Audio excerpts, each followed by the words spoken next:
Jemaat yang dikasihi oleh Tuhan kita Yesus Kristus, Shalom dan selamat pagi untuk kita semua. Firman kehidupan di pagi hari ini tertulis dalam kitab 1 Raja-Raja 2 ayat 1-3. Ketika saat kematian Daud mendekat, ia berpesan kepada Salomo anaknya, "Aku ini akan menempuh jalan segala yang fana, maka kuatkanlah hatimu dan berlakulah seperti laki-laki. Lakukanlah kewajibanmu dengan setia terhadap Tuhan Allahmu, dengan hidup menurut jalan yang ditunjukkannya, dan dengan tetap mengikuti segala ketetapan, perintah, peraturan, dan ketentuannya, seperti yang tertulis dalam hukum Musa, supaya engkau beruntung dalam segala yang kau lakukan dan dalam segala yang kau tuju." Demikian firman Tuhan. Saudara-saudara yang dikasihi oleh Tuhan kita Yesus Kristus, nas ini adalah pesan terakhir Raja Daud kepada anaknya Salomo sebelum kematiannya. Daud menguatkan Salomo agar memiliki hati yang kuat dan berlaku seperti laki-laki dalam menjalankan tugasnya sebagai raja.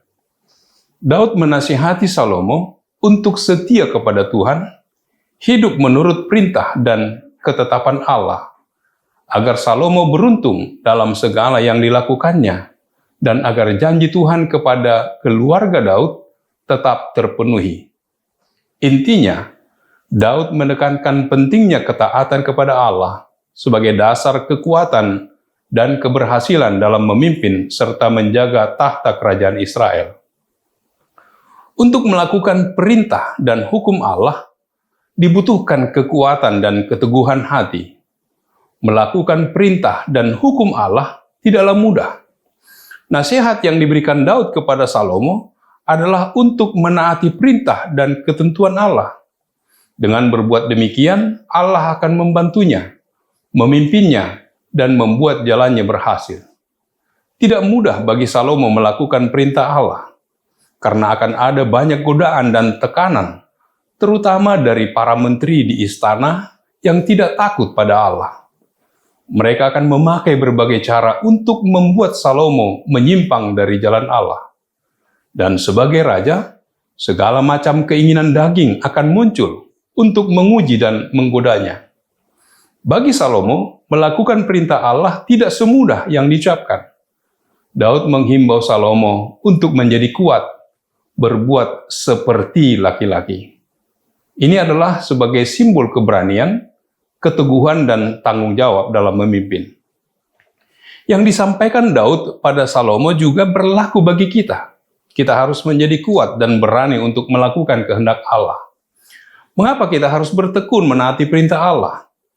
Di bagian kedua ayat 3 dikatakan, "Perjalananmu akan berhasil dan engkau akan beruntung." Hanya mereka yang bertekun melakukan kehendak Allah yang akan mengalami realita Allah. Orang semacam ini akan dipimpin dan dipelihara oleh Allah. Apa saja yang dia lakukan akan berhasil karena sikap dan juga pikirannya sejalan dengan kehendak Allah. Dan Allah senang untuk memberkati apa saja yang dia lakukan. Nasihat Daud pada Salomo berhubungan dengan kesetiaannya pada janji Allah. Salomo harus memuliakan Allah seperti yang dilakukan ayahnya Daud. Karena dengan demikianlah dia akan semakin baik dalam pelayanannya sebagai Raja Israel. Hanya dengan hidup yang demikian, ada jaminan bahwa keturunan Daud akan menduduki tahta kerajaan di Israel. Hingga pada akhir hidupnya, Daud terus mengingatkan Salomo agar berpegang pada janji yang telah diperbuat Allah pada bangsanya, melakukan kewajiban dengan hidup menurut jalan yang ditunjukkannya. Seperti seorang raja yang teokrasi, Allah menjadi pemimpin melalui seorang raja. Salomo harus mengakui bahwa Allah sebagai raja atas bangsanya. Dia hanya sebagai pelaksana pemerintahan, dan apapun yang dilakukan harus sesuai dengan perintah Allah. Dia tidak boleh mengerjakan pekerjaan itu sesuai seleranya sendiri, karena semua pekerjaan itu harus dipertanggungjawabkan pada Allah. Itulah sebabnya dalam memimpin bangsa itu, dia memohon kebijaksanaan pada Allah. 1 Raja-Raja 3 ayat 9. Sebagai seorang pemimpin, ia harus memberikan teladan kepada yang dipimpinnya. Melalui teladan yang baik akan lahir generasi yang patut dibanggakan untuk masa yang akan datang. Orang yang bijak tidak akan membuang energinya dan waktunya untuk pekerjaan yang tidak berguna. Mereka pintar memilih apa yang akan dilakukan dan berharap yang terbaik untuk masa yang akan datang dan yang berdampak pada orang lain. Melalui firman ini, kita diajak untuk tetap setia dan taat kepada Tuhan dalam segala keadaan, memegang teguh kewajiban dan tanggung jawab dengan keberanian dan keteguhan hati, serta menegakkan keadilan sebagai pimpinan yang diharapkan Tuhan di bumi. Teladan yang baik harus ditunjukkan orang yang percaya melalui kesetiaannya dalam mempercayai Tuhan, melakukan tugas dan tanggung jawab dalam hidup sehari-hari. Amin. Marilah kita berdoa. Bapa di surga, terima kasih Tuhan atas sapaan firman-Mu, sebagaimana Daud mengingatkan, memberi pesan kepada Salomo anaknya, agar dia berlaku setia terhadap Tuhan, dengan hidup menurut jalan yang ditunjukkannya, dan dengan tetap mengikuti segala ketetapan perintah, peraturan, dan ketentuannya. Biarlah dalam segala sesuatunya, dalam kesetiaan, dalam ketaatan kepada Tuhan, Engkau senantiasa memberi berkat-Mu kepada kami dalam menjalani kehidupan. Tuhanlah yang menyertai memberkati kami dalam aktivitas kami satu hari ini. Terpujilah nama-Mu. Dalam nama Yesus kami berdoa dan mengucap syukur. Amin. Anugerah dari Tuhan kita Yesus Kristus, kasih setia dari Allah Bapa serta persekutuan dengan Roh Kudus kiranya menyertai kamu sekalian. Amin.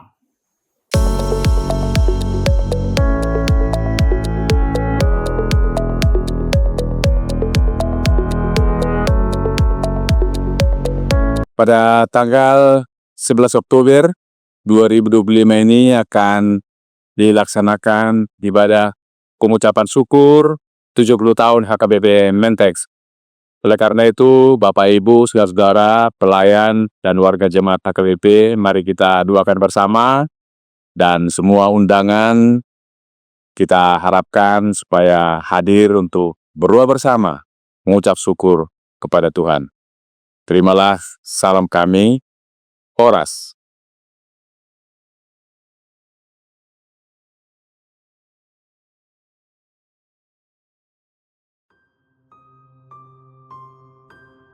Semua orang tahu merokok berbahaya, tapi kenapa masih banyak yang tetap merokok?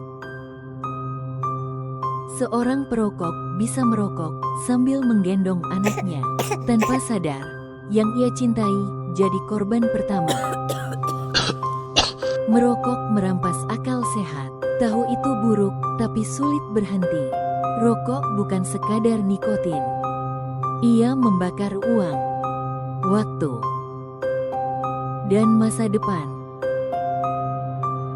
Karena itu, kita perlu membahas rokok lebih dalam, bahkan dari sisi yang jarang diperbincangkan. Ikuti seminar kesehatan, merokok dan bahaya yang menyertainya. Bukan sekadar bicara kandungan asap, tapi tentang hidup, iman, dan masa depan.